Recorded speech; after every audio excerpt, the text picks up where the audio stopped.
Kimine zulümsün, kimine mezar. Ne itersen ne perişan gezer. Beton duvar demir olsa ne yazar. Gardiyan kardeş bırak bizi gidelim. Beton duvar demir olsa ne yazar. Hay hay hay hay hay. Gardiyan kardeş bırak bizi gidelim. Elimden bir şey gelmiyor yar benim. Günlerim geçmiyor halım zor benim.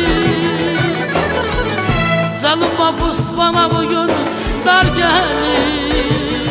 Oy dar gelir. Elimden bir şey gelmiyor yar benim. Günlerim geçmiyor halım zor benim. Zalim mahpus bana bugün dar gelir. Oy dar gelir. 5. adımda attım adımı, 6. adımdan gelecek kadere ve kudrete lanet olsun. Para mıdır insanların nazarı ve miktarı, her yerde kurulmuş bir namet pazarı.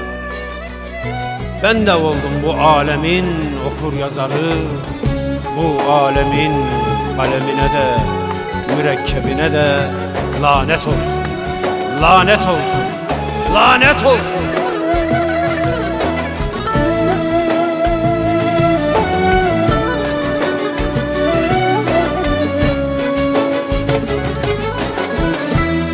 Tükenmek bilmiyor mahpus çilesi. Günleri sayarım kardeş, geçmez süresi. Derdin olsa yoktur burada çaresi. Gardiyan kardeş bırak bizi gidelim. Derdin olsa yoktur burada çaresi. Hay hay hay hay hay.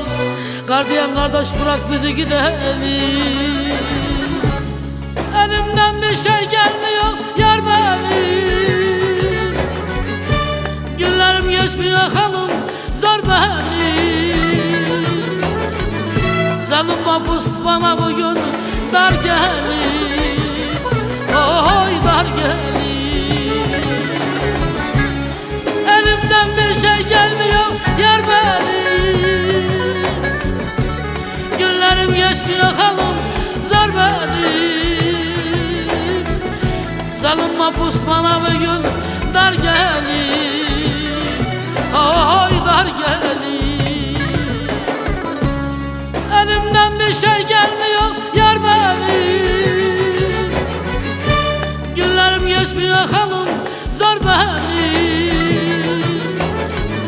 Zalim mahpus bana bugün dar gelir. Oy dar gelir. Elimden bir şey gelmiyor yar benim. Günlerim geçmiyor halım zor benim.